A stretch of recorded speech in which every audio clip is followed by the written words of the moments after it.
encantada. Soy Jara Sánchez, soy activista por los derechos de las personas con discapacidad. Concretamente, soy responsable de la Oficina Jurídica de Impulsa Igualdad. Y también, aparte, pues soy joven con discapacidad. ¿Nos podrías, por tu parte, contar un poquito de ti? Sí, ¿qué tal, Jara? Yo soy Daniel Álvarez, tengo 27 años, vengo de Venezuela. Soy también, al igual que tú, activista y joven con discapacidad y actualmente trabajo en la ONCE y soy, desde el punto de vista activista, presidente de la Comisión de Juventud con Discapacidad del CERMI. Estupendo. No sé si te acordarás de mí, que bueno, tuve el placer de conocerte en el primer congreso sobre jóvenes con discapacidad que se realizó en Zaragoza. Sí, la verdad que, a ver, ese congreso fue un punto de encuentro para conocer a muchas personas, claro que sí que me acuerdo de ti y la verdad que nada, para mí un placer y un honor estar hoy aquí compartiendo contigo este espacio, este diálogo y para hablar de lo que hablamos en ese momento, de participación y de activismo. Efectivamente, el honor y el placer es mío.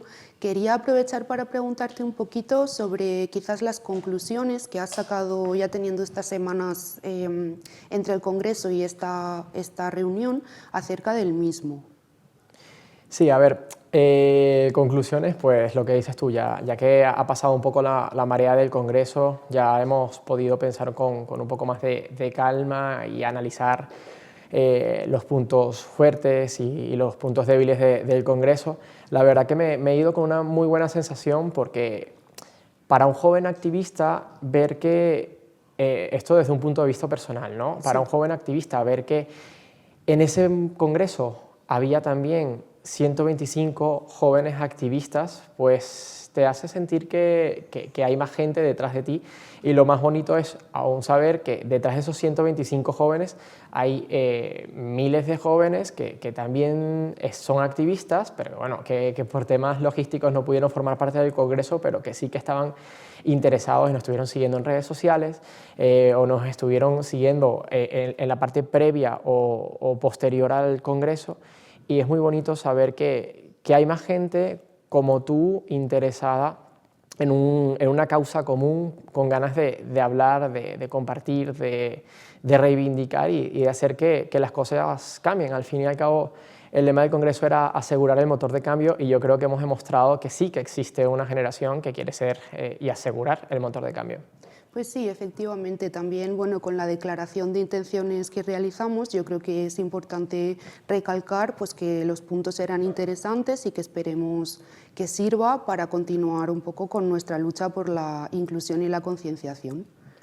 Eso es, sí, yo creo que, a ver, esos 10 puntos recogían una línea de acción, ¿no? Desde los primeros pasos hasta los pasos ya más específicos, ¿no? Que debe de tomar un joven activista para precisamente convertirse en activista, ¿no? Desde lo que es el empoderamiento personal, el prepararse, el creérselo, luego también el formarse, el saber en dónde nos estamos moviendo para luego posteriormente perseguir una causa, asociarnos con otros colectivos o entre nosotros mismos. También muy importante, se hablaba en el Congreso, luego me comentarás tú desde tu perspectiva qué te pareció, sí. Pero esa visión de género, esa perspectiva de género tan importante y que tiene que formar parte de todos los decálogos y declaraciones y acciones que se hagan. Luego, todo con el fin de pues, sensibilizar, educar, destruir estereotipos, apoyarnos los unos a los otros y sobre todo fortalecer el tejido, que yo creo que es lo más importante. Pero bueno, volviendo otra vez a la perspectiva de género, yo creo que ahí tú nos puedes contar más cómo lo viviste, cómo te pareció y cómo mejorarlo o cómo reivindicarlo. Sí, por supuesto. Bueno, yo como mujer joven con discapacidad, me sentí muy representada, me sentí también muy cómoda y muy a gusto con los discursos y las acciones que llevaron a cabo nuestras compañeras. En ese sentido, yo por supuesto sí que observo que vamos por el buen camino, sí que observo que tenemos fuerza, que tenemos unas herramientas que quizás históricamente pues, no hemos podido disponer de ellas, pero que cada vez es un movimiento más potente y sobre todo que está ya de alguna manera pues, propiamente institucionalizado. Entonces yo Entiendo que queda mucho trabajo que hacer, quizás en sectores como podría ser el empleo o podría ser incluso la educación, si bien yo me siento especialmente contenta y orgullosa de las compañeras.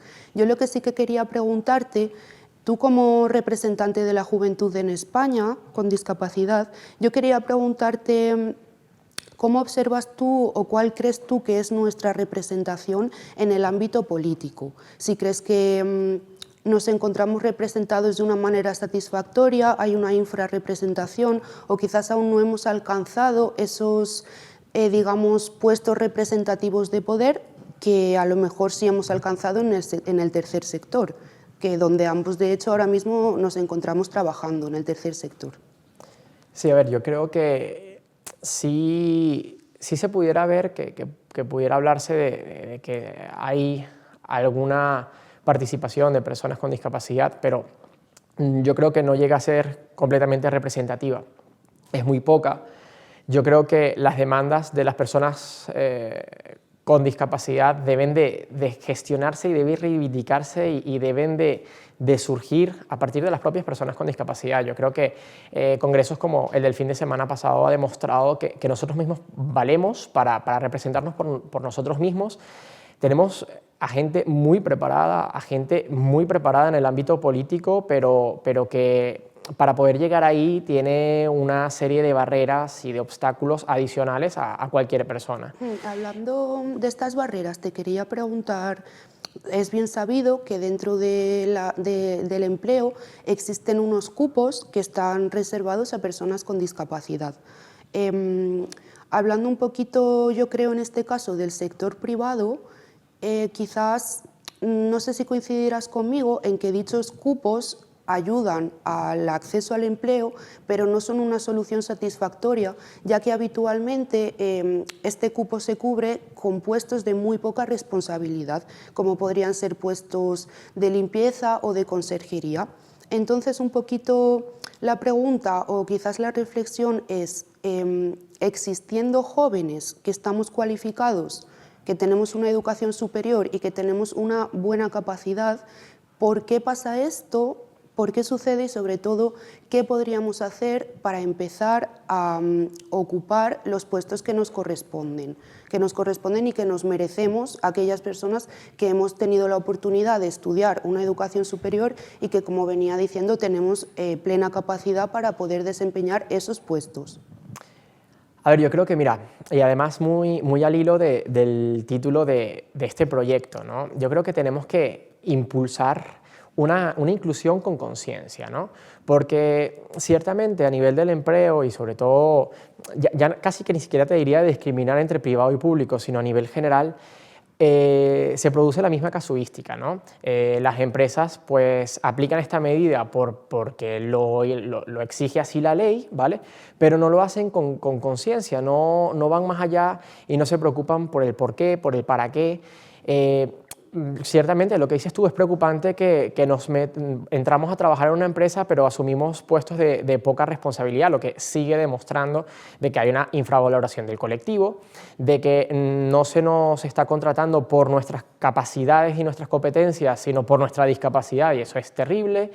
Y yo creo que la verdad que en términos generales es lamentable.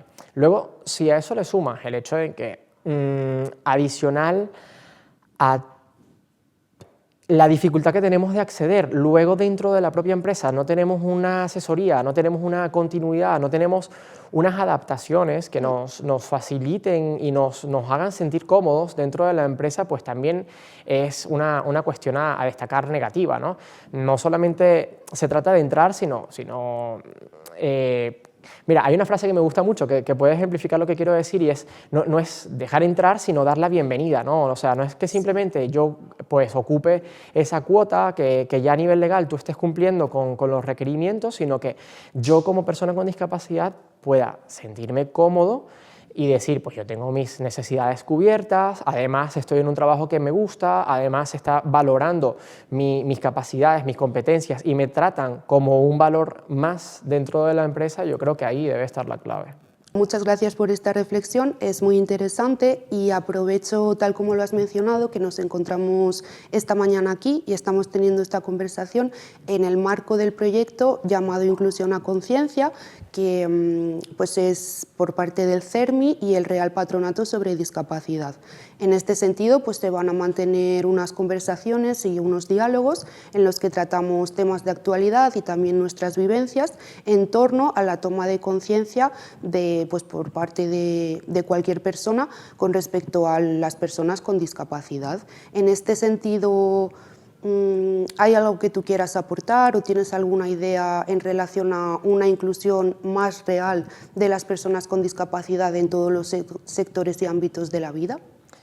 A ver, sí, yo creo que para poder hablar de inclusión hay que partir de un concepto previo que sea la conciencia, ¿no? O sea, que no solamente, como hablábamos antes, se hagan las cosas por hacerlas y ya está, o por cubrir con exigencias legales, sino que se hagan teniendo muy en cuenta el por qué, el para qué, cuidando a la persona, enfocándose en las necesidades derivadas que pueda tener esa persona. Y cuando cambias el enfoque, cuando te empiezas a preocupar por este tipo de cuestiones, ya directamente y de forma inevitable ya estás incluyendo a la persona y lo estás haciendo, pues, digamos, de la mejor forma posible, ¿no? No solamente por salir del paso, sino pues teniendo pleno conocimiento de cuáles son sus problemas, sus necesidades, sus pensamientos y tú, en consecuencia, pues dándole respuesta a cada uno, evidentemente dentro de tus posibilidades y de tu ámbito, pero dando respuesta a cada una de estas situaciones, ¿no? Sí. De esta forma yo creo que se logra bastante, podríamos hablar de una inclusión real. Pues sí, la verdad que tienes mucha razón en ese sentido. Yo, bueno, quería compartiros, no creo que tú lo sepas, pero mi tipo de discapacidad, por ejemplo, es psicosocial.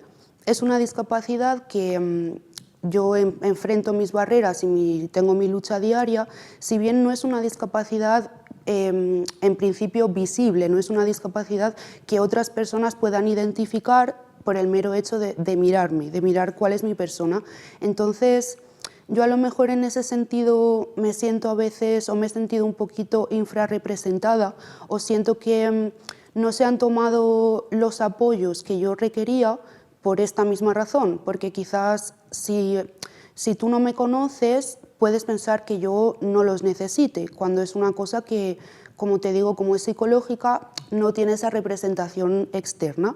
Entonces, siendo tu discapacidad, que es visual en este caso, y si tienes esa representación externa, me imagino yo que tus vivencias han sido diferentes a las mías en ese sentido.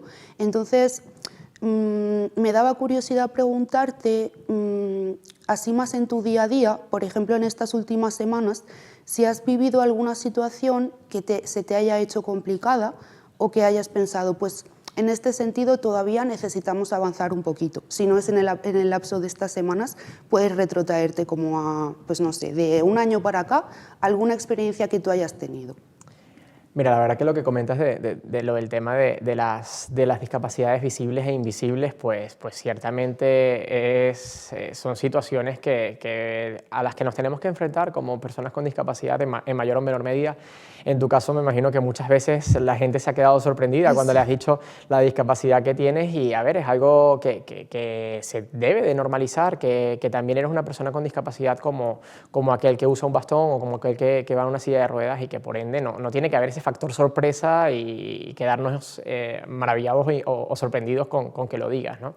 Pero fíjate, en mi caso, a pesar de que mi situación es bastante evidente porque uso bastón y porque últimamente se me nota mucho a nivel visual y demás, ayer casualmente compartía con unos amigos y ellos me confesaban una experiencia que tuvieron conmigo que nunca me habían dicho hasta entonces, y fue que la primera vez que nos conocimos estábamos en una fiesta, me los presentaron, yo me acerco a saludarlos a todos, pero hay un chico que me tiende la mano y yo no lo saludo y me voy a sentarme en una mesa. El chico pues se quedó un poco ofendido y demás, y como avanzada la fiesta y demás, al rato viene y se le acerca a uno de sus compañeros y dice: aquel que está ya sentado, pues me está buscando problemas y yo creo que voy a ir a pegarle, porque es que vino a saludarme y yo le di la mano y es que se volteó y no me la dio. Y viene el conocido nuestro y le dice, ¿tú sabes que él tiene discapacidad visual y que no te vio? Claro, ahí la situación cambió por completo y ahí ya la persona súper avergonzada y demás, pero yo creo que partimos de esa falta de conciencia, de esa falta de normalización de la discapacidad y que las personas pues muchas veces pues tienden a pensarse mil cosas, tienden a pensarse que a lo mejor pues no quisiste saludarlo porque no te dio la gana y ya está, y a lo mejor no van un poco más allá y se inquietan en preguntar, bueno, es que a lo mejor pues esta persona puede tener una discapacidad visual como era mi caso, ¿no? En fin, yo creo que esas situaciones son muchísimas las que suelen ocurrir. Efectivamente, falta conciencia y gracias por este ejemplo porque creo que pues, se establece bastante claramente pues, cuáles a veces son las dificultades que tenemos las personas con una discapacidad, sobre todo en este sentido en el plano social. Entonces, a lo mejor los deberes no solo lo tenemos que hacer nosotros, sino efectivamente toda la población tenga o no tenga discapacidad. Yo, bueno, en ese sentido compartirte que en mi caso, al ser una discapacidad psicosocial y al yo tener las herramientas más o menos para yo poder desenvolverme en mi día a día, he tenido un poco de dificultad a la hora de llegar al diagnóstico.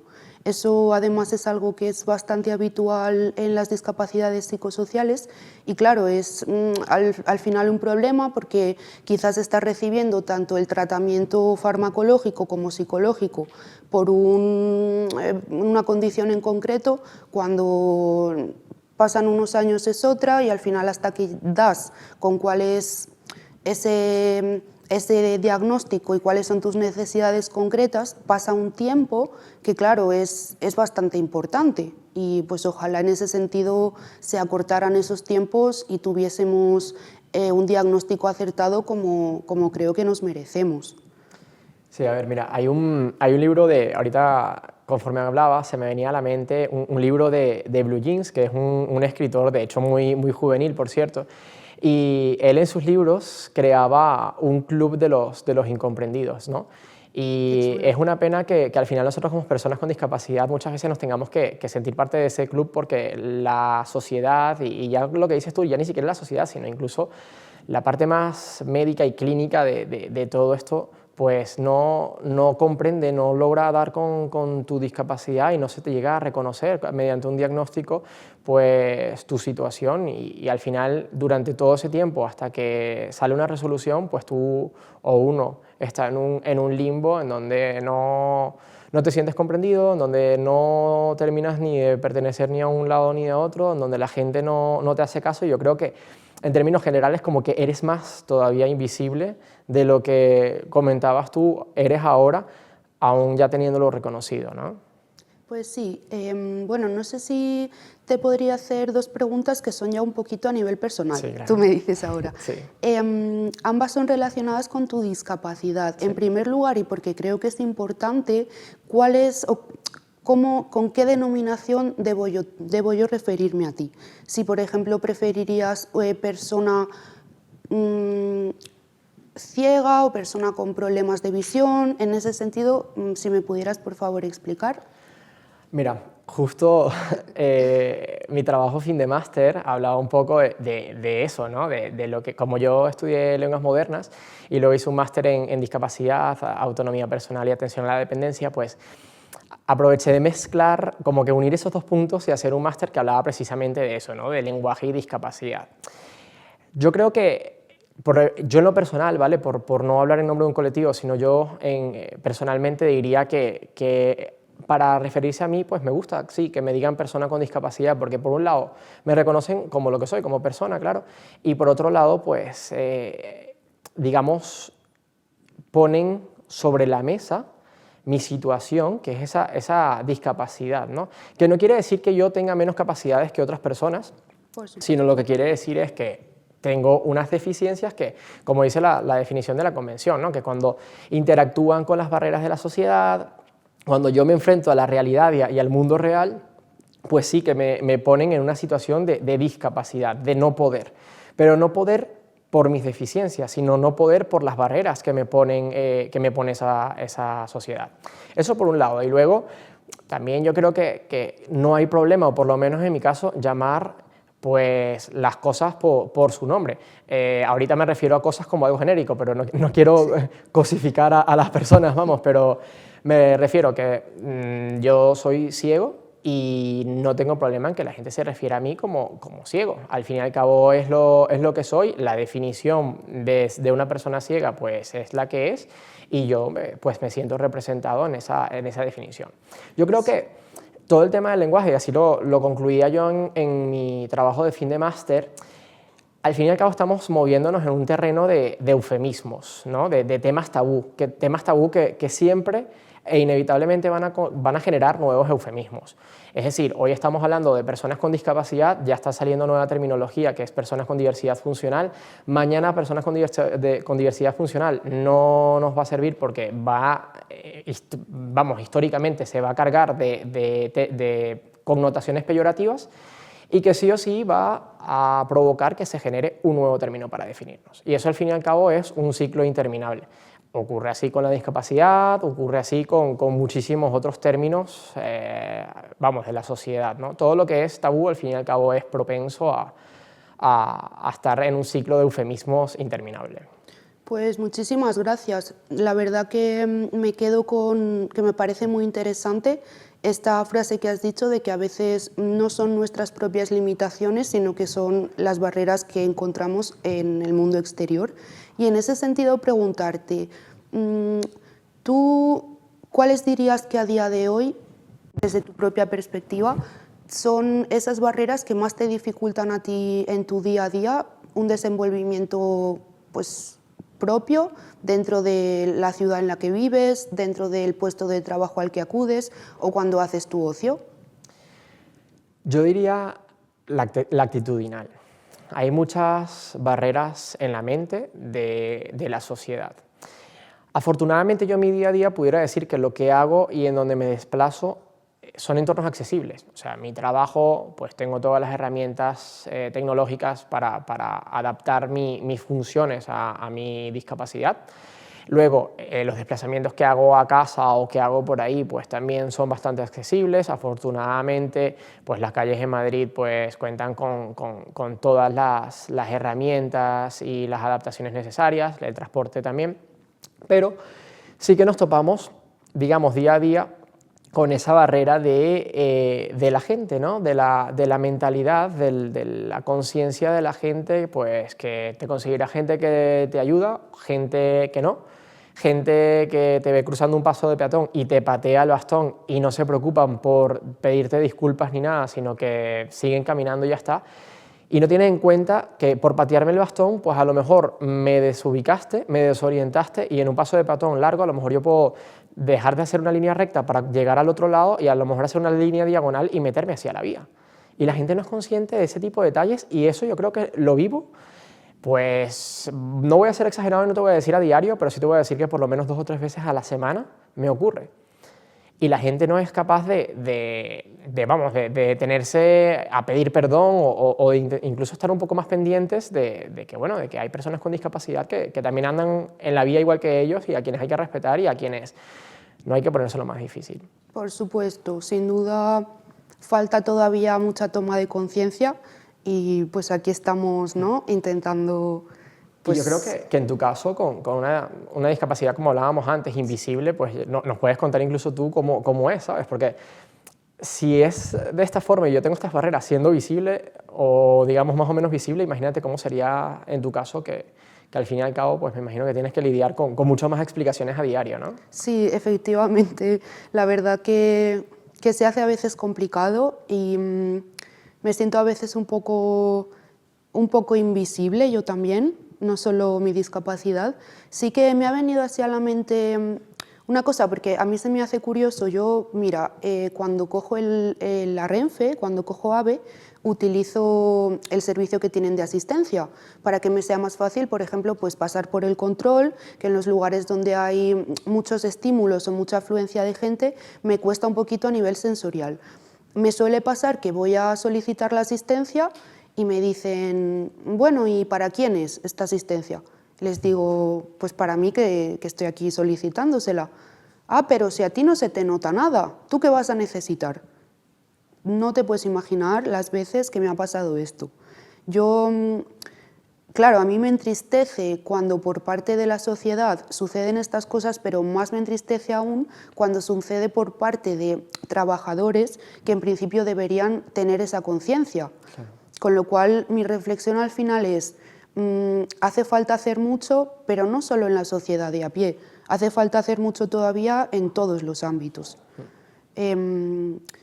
Así que sí, yo, bueno, con lo que tú me estabas comentando un poquito antes, me ha venido a la mente preguntarte más en concreto por tus apoyos. ¿Cuáles son tus apoyos diarios? Por ejemplo, esto ya te lo pregunto yo a título personal, ¿te ha apetecido en algún momento tener un perro guía? O... A ver, mira, lo primero, los apoyos a diario.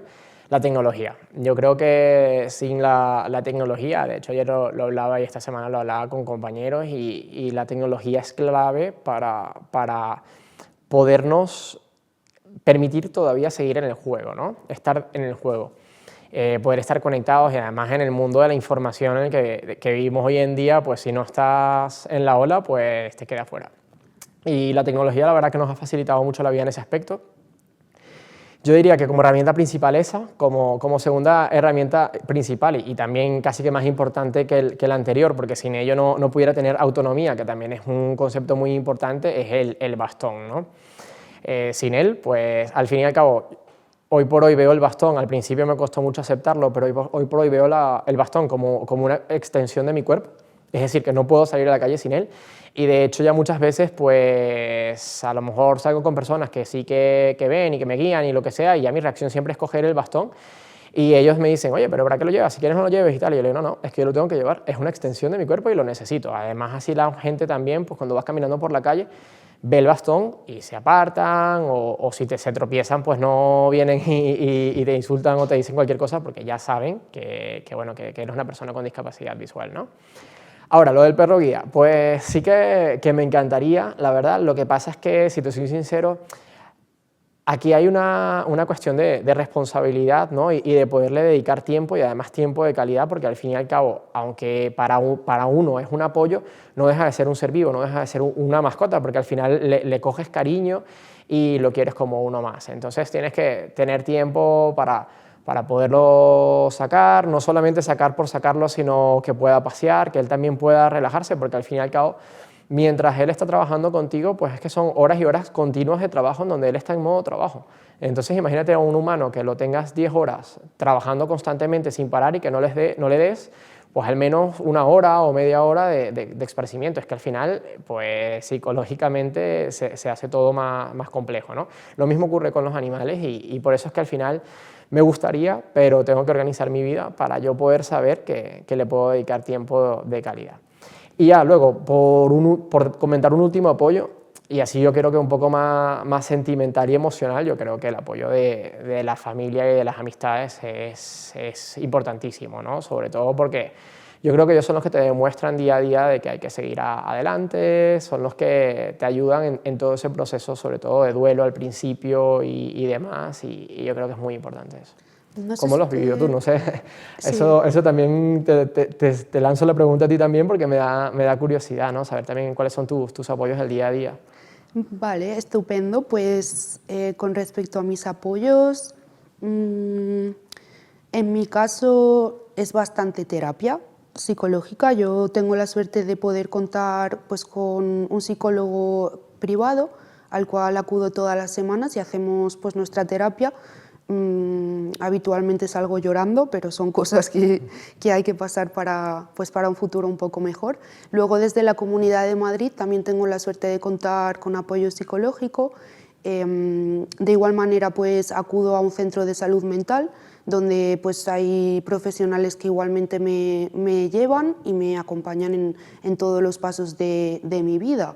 Luego, por supuesto, un gran apoyo en mi caso es mi padre, que le estoy súper agradecida porque pues el hombre ha tenido que currárselo mucho, y siempre pues ha estado a mi lado pues para apoyarme estudiando o apoyarme pues cuando he empezado a trabajar, pues un poquito pues en los pasos pues de llegar a la vida adulta.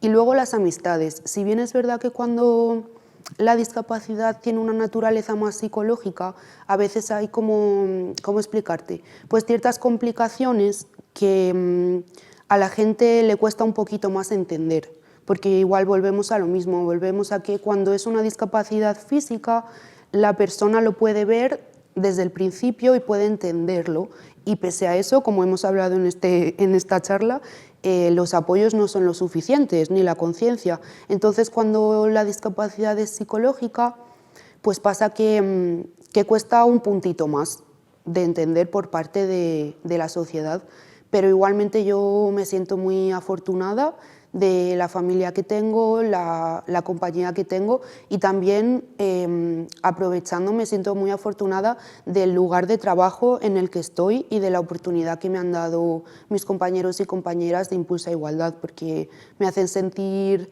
parte y me hacen sentir totalmente capaz, ¿sabes? Claro. Quería preguntarte, porque me has estado comentando pues, que parte de tus apoyos son la familia y las amistades, y me ha venido a la mente el tema del ocio. ¿Cómo tú gestionas tu ocio?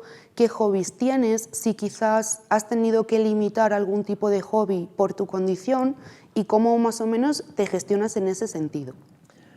Mira, a ver, en cuanto al ocio, yo creo que ahí es donde más barreras no solemos encontrar las personas con discapacidad, ¿no? Yo en mi caso, por ejemplo, soy, vamos, un amante del deporte. De hecho, yo perdí la visión por culpa de un pelotazo jugando fútbol, pero aún con eso, pues yo siempre he seguido adelante, y si mañana tuviera que volver a jugar fútbol, volvería a jugar fútbol 1000 veces más porque me gusta. Sí es cierto que desde que perdí la visión, pues bueno, evidentemente he tenido que adaptarme un poco a mis habilidades, y bueno, he encontrado nuevamente en el deporte pues una vía de escape, ¿no? Que permite pues desahogarte, que permite al mismo tiempo sociabilizar, porque eso es lo bueno que también tiene el deporte, ¿no? Que es una herramienta, por un lado, de poder, digámoslo de alguna forma, desahogarte tú, de poder también asumir la discapacidad, ver que sí que sigue siendo igual de capaz que siempre, y por otro lado también de socializar y de conocer gente nueva que te ayuda.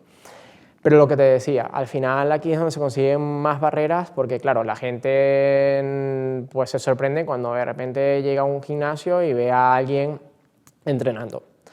La gente luego en los gimnasios, sabemos cómo son, no tienen nada de orden, dejan los discos, las barras y todas esas cosas tiradas por el piso, y claro, para nosotros eso al fin y al cabo son obstáculos. Yo me solía aprender mucho los espacios, sabía dónde estaban todos los discos, incluso sabía dónde era más propenso que hubieran discos o pesas o lo que sea tiradas en el piso para ya poderlas esquivar, ¿no? Pero aún con eso la gente ahí es donde yo notaba que faltaba más conciencia. Sí que logré, cuando de hecho vivía en Oviedo, que la gente de mi gimnasio lo fuera. Y de hecho sí que solían como que dejar las cosas más en orden, y sí noté que desde que llegué hasta que me fui, pues la gente era un poquito más cuidadosa con eso, sobre todo los que entrenaban más tiempo. Los nuevos evidentemente no lo sabían, pero los que entrenaban más tiempo sí. Pero yo creo que eso es uno de los hitos importantes de seguir participando, sobre todo en esa parte social, en esa parte de ocio y de deporte, que ya simplemente con nuestra mera presencia reivindicamos cosas, sensibilizamos y hacemos que las cosas cambien. Entonces es muy importante eso. Y como te digo, no he parado, o sea, he probado surf adaptado, he hecho piragüismo, he hecho goalball, he hecho un montón de deportes. Es verdad que no permanentemente o no profesionalmente por cuestiones de tiempo, pero sí que, vamos, que el deporte siempre ha sido parte de mi vida por lo que te digo, ¿no? Primero, por lo que supone para mí y por lo que yo, haciendo deporte, puedo suponer para los demás. No con una visión de superación, sino con una visión de sensibilizar a la gente y mostrarle que, bueno, que hay que adaptar las cosas y que nosotros también podemos hacer las cosas igual que ellos, y que hay que ayudarnos los unos a los otros.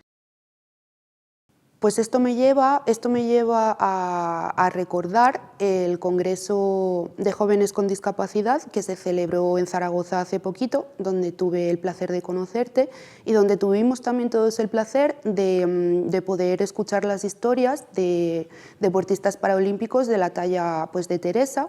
Y bueno, en ese sentido quizás fuera una reflexión mía que no hubo quizás los suficientes espacios de diálogo entre las propias personas que acudimos a este congreso.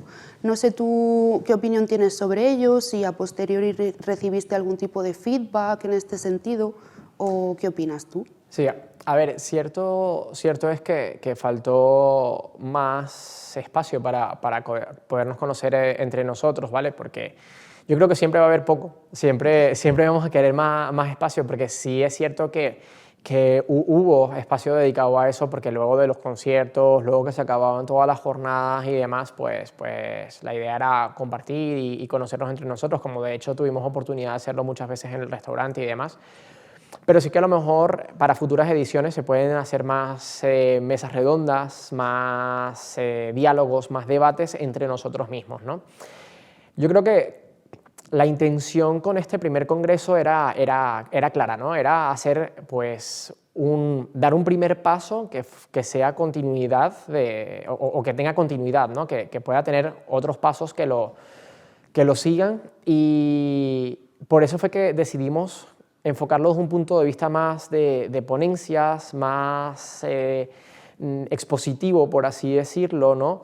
Para como trazar primero como que esa primera ruta, esa hoja de ruta de la que hablábamos tanto en el Congreso, para que a partir de ahí pues el cielo sea el límite, ¿no? Que podamos hacer encuentros, congresos, actividades por Zoom, lo que sea, pero que nos una como jóvenes con discapacidad.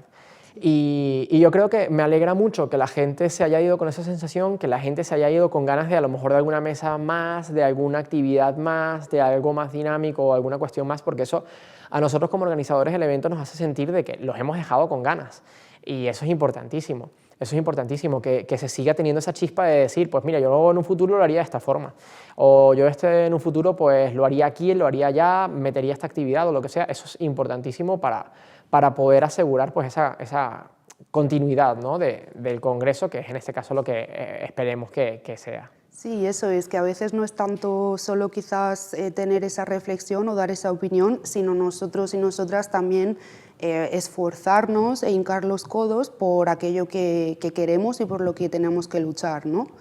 Sí. Esto, no sé, me ha hecho recordar esta última dinámica que tuvimos, que nos pasábamos los micrófonos, sí. Y que todos los jóvenes dijimos pues, la palabra final que nos había inspirado todo el Congreso.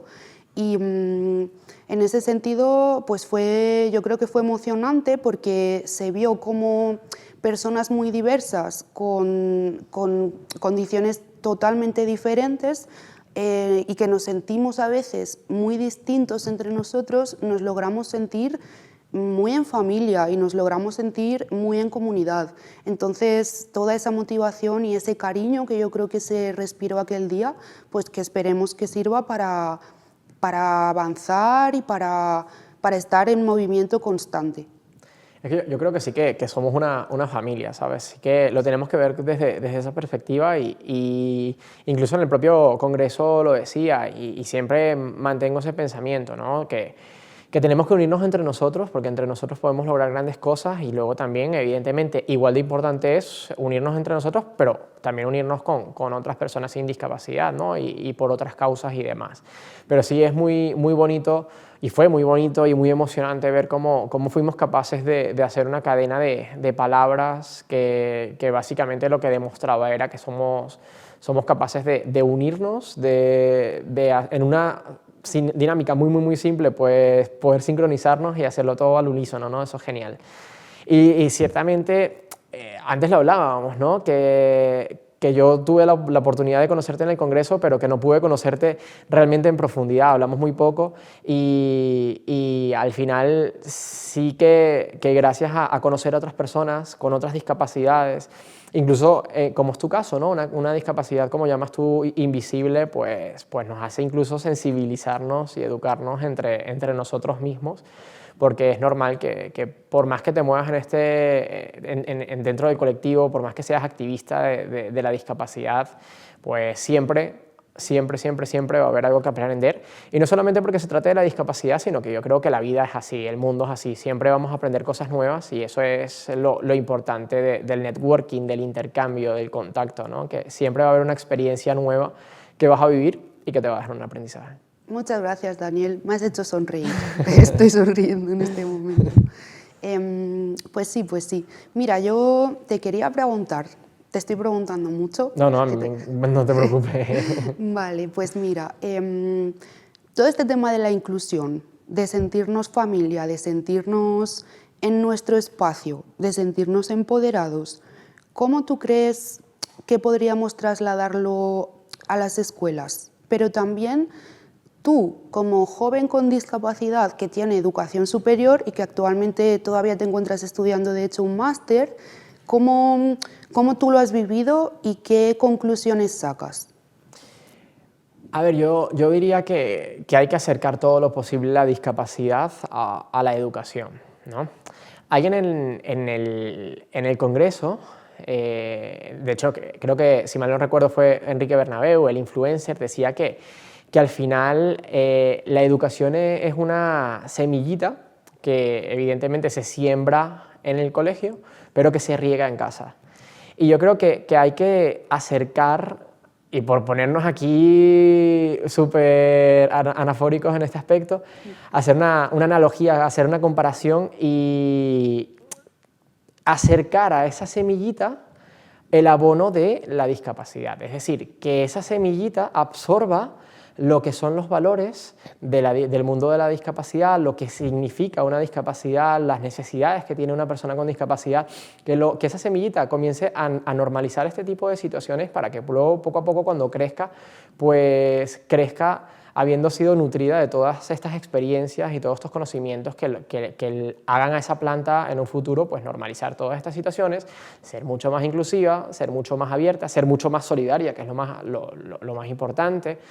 Al final yo creo que, como te decía antes, con nuestra propia presencia ya muchas veces reivindicamos, y reivindicamos porque visibilizamos, y para generar conciencia hay que visibilizar. O sea, es todo como una cadena o digamos una línea de puntos que, como decía Steve Jobs, se van uniendo y van concatenándose unos con otros, y yo creo que es importantísimo eso, visibilizar para producir conocimiento, para producir conciencia, para sensibilizar y para que se acepte y se normalice toda esta situación.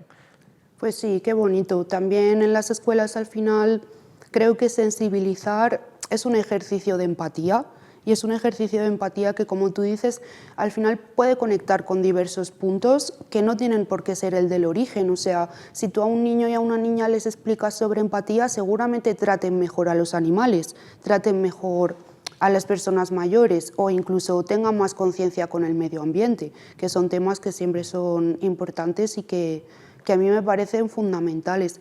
Yo no sé si te interesa que te cuente una pequeña situación que tuve. Sí, claro. Cuando estaba estudiando el máster.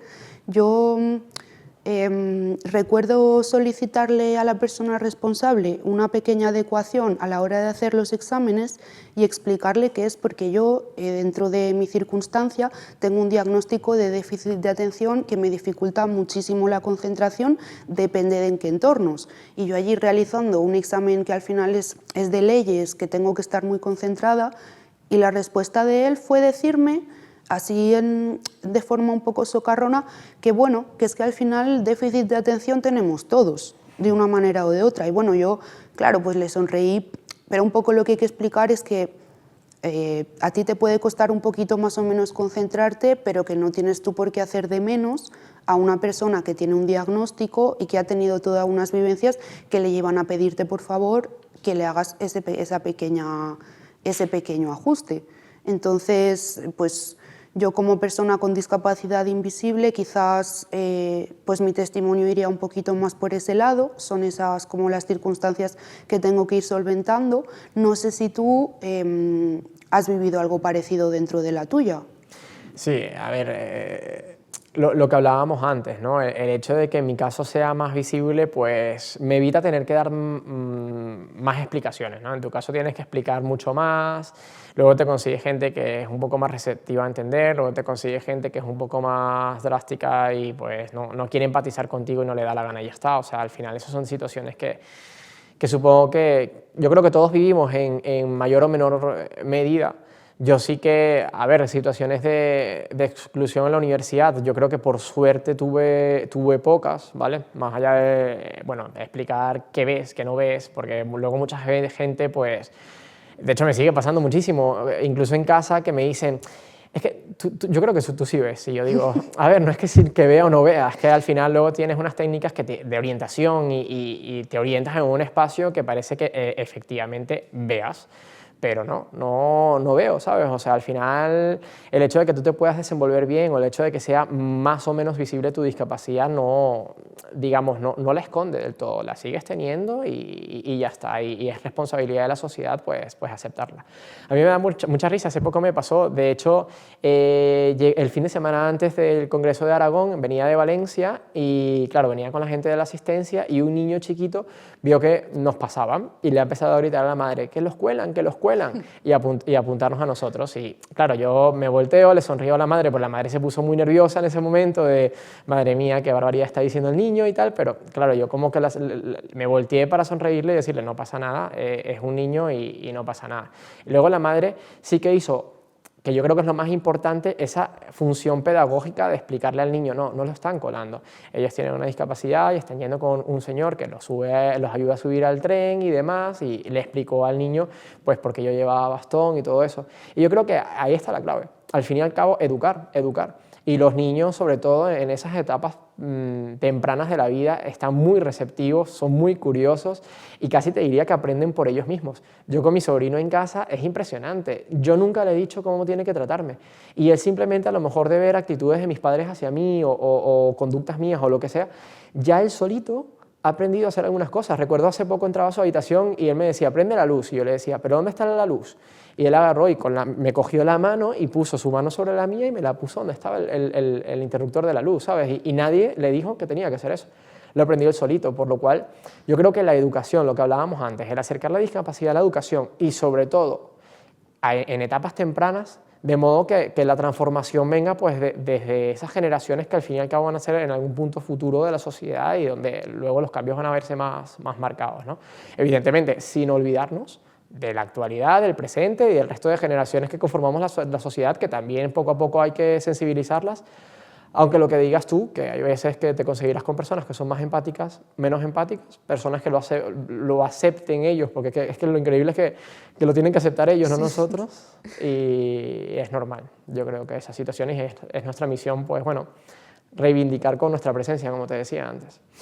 Una muy buena respuesta, Daniel, muchas gracias. Daniel, esto que me has contado de cómo tu sobrino se esfuerza por tener un trato hacia ti, el mejor trato posible, que te tendrá seguro un cariño estupendo y también mucha estima, te lo digo de verdad, porque te verá pues llevando la mejor vida que puedes llevar y esforzándote por ti y por todos. Seguro que eres para él una motivación.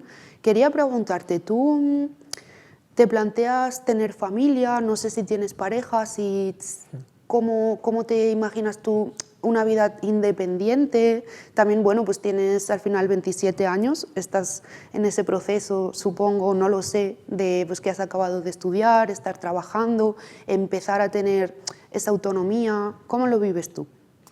Mira, a ver, lo de tener familia sí que me encantaría. Sí que me encantaría porque al fin y al cabo mis padres son mis ejemplos y yo quiero lograr y hacer lo que han hecho mis padres, ¿no? Y lo que me han enseñado mis padres y en eso está el hecho de formar una familia. Es verdad que lo que hablamos siempre, ¿no? La sociedad nos va a poner barreras seguramente en ese tema, pero que eso en ningún momento nos va a nosotros imposibilitar el hecho de tener una familia, ¿no? Es verdad que cuando hablamos de familia, a las personas que tenemos una discapacidad, pues se nos despierta aquella preocupación de lo congénito, ¿no? De tú decir, pero es que claro, si yo tengo un niño, pues imagínate que de repente, pues a lo mejor tenga la misma discapacidad que yo, en fin, ¿no? Pero luego también es verdad que la sociedad eso lo ve como, a veces incluso lo ve como una irresponsabilidad, que dice, oye, pero ¿cómo tú vas a tener un hijo? Tú eres un irresponsable, porque si tú tienes altas posibilidades de que tu hijo tenga una discapacidad, ¿cómo tú vas a tener un hijo? Y yo digo, es que si mi hijo tiene que vivir la vida que yo he vivido durante estos 10 años que he tenido y que tengo la discapacidad, pues al fin y al cabo yo creo que no hay nada que escandalizarse. Yo he tenido una vida de lo más bonita, yo he tenido una vida con logros, he tenido una vida con caídas también, ¿no? Como cualquier persona, con barreras, con problemas, con lo que sea, pero he tenido una vida en donde he alcanzado lo que he querido, en donde he cumplido sueños. A lo mejor puedo decirte que fueron sueños diferentes a los que tenía en un principio, pues sí, pero no dejan de ser sueños y no dejan de ser mis sueños. ¿Por qué digo sueños diferentes? Porque sí, en un principio yo quería ser mecánico.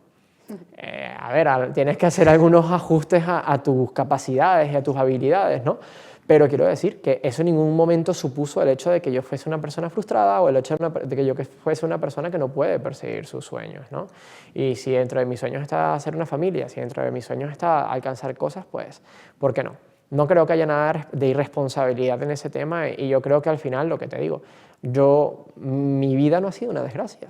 Mi vida ha sido bonita, he conocido gente maravillosa, he aprendido muchísimo y yo me siento que he sido una persona muy sensible. Y a mí me gusta decir mucho que en este mundo de las apariencias en el que vivimos, el hecho de no vivir de las apariencias yo creo que es lo mejor que te puede pasar, ¿no? El hecho de tú poder darte igual todo lo que pasa a tu alrededor a nivel visual y simplemente vivir plenamente con otros sentidos es bonito, es otra forma de vida.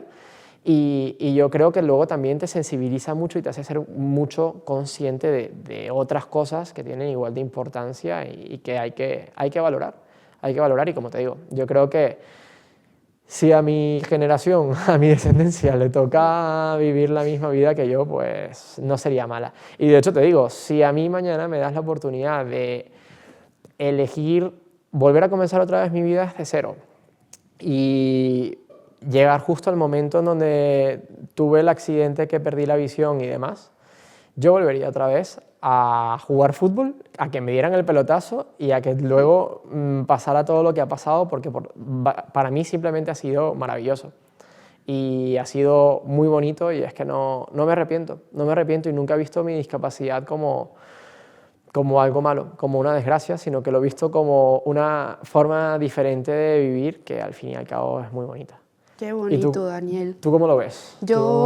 Pues yo ahora de color de rosas, porque me he emocionado con tu discurso, muchísimas gracias. Sí que quería decir, la discapacidad, por supuestísimo que no es una enfermedad, es una condición y a veces es una condición que nos hace crecer como personas y que crezca nuestro entorno también y que seguro cuando te llegue que vas a ser un padre estupendo, seguro. Un poco desastroso, eso sí, vale, pero no por la discapacidad, sino porque seguramente yo sea un padre alcahueta que, vamos, que voy a estar con el bebé, con la casa patas para arriba, y va a ser culpa del padre y no del bebé, pero vamos, que eso no es por mi discapacidad, eso es porque yo voy a ser así, básicamente, vamos. Qué gracioso, pues ha sido un absoluto placer conocerte, tener esta conversación y te propongo, si te apetece, que la continuemos fuera tomando un café. ¿Qué te parece? Sí, y no solamente tomando ese café, sino quedando 1000 veces más, porque como te digo, para mí fue una pena que no pudiéramos hablar más en el Congreso, que fue cuando nos conocimos, pero bueno, mira, al final la vida nos vuelve a juntar ahora para hablar un rato más y ahorita en un rato de forma más distendida. Así que nada, a ver, el placer mío por estar hoy contigo, por todas las preguntas que me has hecho, que al final también me han hecho reflexionar mientras las planteaba, me han hecho reflexionar mucho sobre muchas cosas y sobre todo aprender de ti, que es lo importante, ¿no? Y yo creo que, mira, hace poco escuchaba una frase que es muy bonita y que decía algo así como que por lo general solemos escuchar para responder, ¿no? Y yo en este caso, pues cuando tú me planteabas las preguntas, escuchaba, pero no para responder, sino para entender, ¿no? Porque detrás de tus preguntas también había una persona con una experiencia de vida y es muy bonito poder compartir este tipo de momentos para enriquecernos mutuamente. Pues sí, muchísimas gracias a ti, gracias a CERMI, gracias al Real Patronato por Inclusión a Conciencia, estos diálogos tan necesarios y que nos han sacado a ambos, yo creo, una sonrisa en el día de hoy. Gracias, Daniel. Nada, gracias a ti.